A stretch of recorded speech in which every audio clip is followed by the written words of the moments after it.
क्या आपने कभी सोचा है कि अगर स्वयं शनिदेव आपकी परीक्षा लेने आ जाएं तो क्या होगा?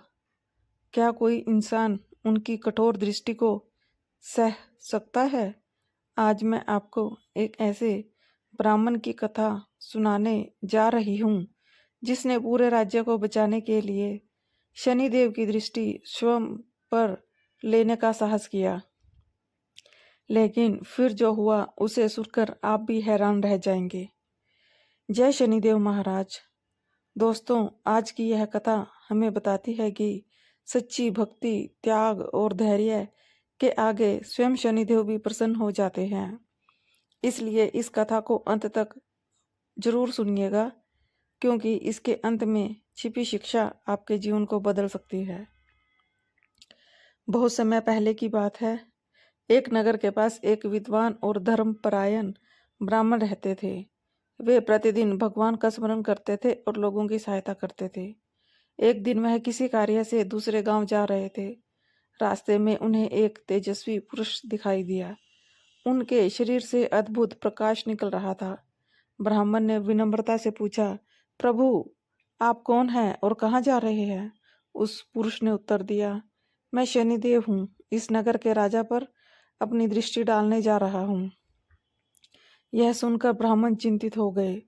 उन्होंने हाथ जोड़कर कहा, प्रभु, यदि आपकी दृष्टि राजा पर पड़ी तो केवल राजा ही नहीं, पूरी प्रजा दुखी हो जाएगी।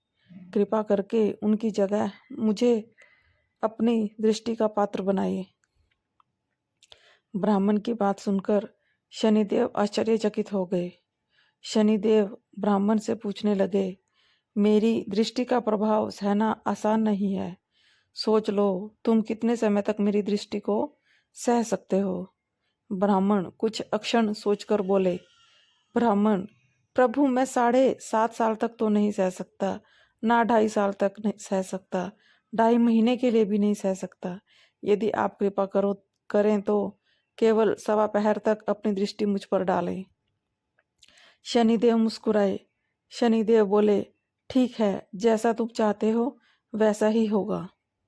इसके बाद ब्राह्मण नदी किनारे जाकर बैठ गए। कुछ समय बाद उन्होंने देखा कि नदी में 2 बड़े बड़े तरबूज बहते हुए आ रहे हैं। ब्राह्मण ने उन्हें निकाल लिया और अपने दोनों घुटनों को नीचे दबाकर बैठ गए। उसी समय शनिदेव ने अपनी लीला दिखानी शुरू करी। उन्होंने उन दोनों तरबूजों को राजा के 2 पुत्रों के सिर के रूप में बदल दिया। जहां ब्राह्मण ने नीचे देखा तो वह घबरा गया। उन्हें समझ नहीं आया कि अब क्या होगा। तभी शनिदेव ने दूसरी माया रची। वे एक सामान्य व्यक्ति का रूप धारण करके नगर में पहुंचे और लोगों से कहने लगे, शनिदेव जब रूप बदल कर गए तब, अरे, एक ब्राह्मण ने राजा के दोनों पुत्रों की हत्या कर दी है। उनके सिर अपने पास छिपाकर बैठा है। यह बात आग की तरह पूरे नगर में फैल गई। कुछ ही देर में यह समाचार राजा तक भी पहुंच गया। राजा क्रोध से भर उठे। उन्होंने सैनिकों को आदेश दिया, उस ब्राह्मण को तुरंत पकड़कर मृत्युदंड दे दो। सैनिक ब्राह्मण को पकड़कर ले आए। बेचारा ब्राह्मण बार बार कहता रहा, मैं निर्दोष हूँ, मैंने कोई अपराध नहीं किया। लेकिन कोई उसकी बात सुनने को तैयार नहीं था।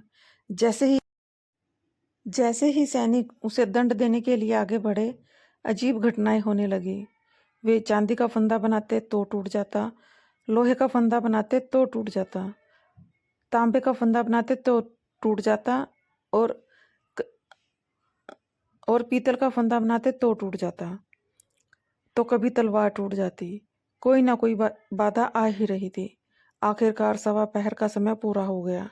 जैसे ही शनिदेव की दृष्टि समाप्त हुई, एक चमत्कार हुआ। राजा के दोनों पुत्रों के सिर फिर से तरबूज बन गए। सब लोग यह देखकर आश्चर्यचकित रह गए। राजा को समझ में आ गया कि ब्राह्मण निर्दोष है। उन्होंने तुरंत ब्राह्मण को सम्मान सहित अपने पास बुलाया। राजा, ब्राह्मण देव, कृपया हमें पूरी सच्चाई बताइए। तब ब्राह्मण ने कहा, मुझे रास्ते में शनिदेव जी मिल गए थे। उन्होंने बताया कि कैसे उन्होंने पूरी प्रजा को बचाने के लिए स्वयं को शनिदेव की दृष्टि को स्वीकार किया। यह सुनकर राजा भावुक हो गए। उन्होंने ब्राह्मण के चरणों में सिर झुका दिया। राजा, आज आपने अपने त्याग से पूरे राज्य को बचा लिया। राजा ने ब्राह्मण को धन, वस्त्र और अनेक उपहार देकर सम्मान पूर्वक विदा किया।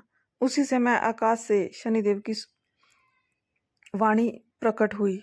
शनिदेव, जो व्यक्ति निस्वार्थ भाव से दूसरों का भला करता है, मैं उसकी परीक्षा अवश्य लेता हूँ, लेकिन अंत में उसकी रक्षा भी स्वयं ही करता हूँ। तो भक्तों, इस कथा से हमें सीख मिलती है कि सच्चा धर्म केवल पूजा पाठ नहीं बल्कि दूसरों के लिए त्याग करने में है। जो व्यक्ति धैर्य, सत्य और भक्ति का साथ नहीं छोड़ता, उस पर अंततः शनिदेव की कृपा अवश्य बरसती है। जय शनिदेव महाराज। शनिदेव दंड देने नहीं, कर्मों की परीक्षा लेने आते हैं। जो व्यक्ति सत्य और धैर्य पर अडिग रहता है, अंत में विजय उसी की होती है। जय शनिदेव। अगर आपको ये कथा पसंद आई हो तो हमारी वीडियो को लाइक करें, सब्सक्राइब करें।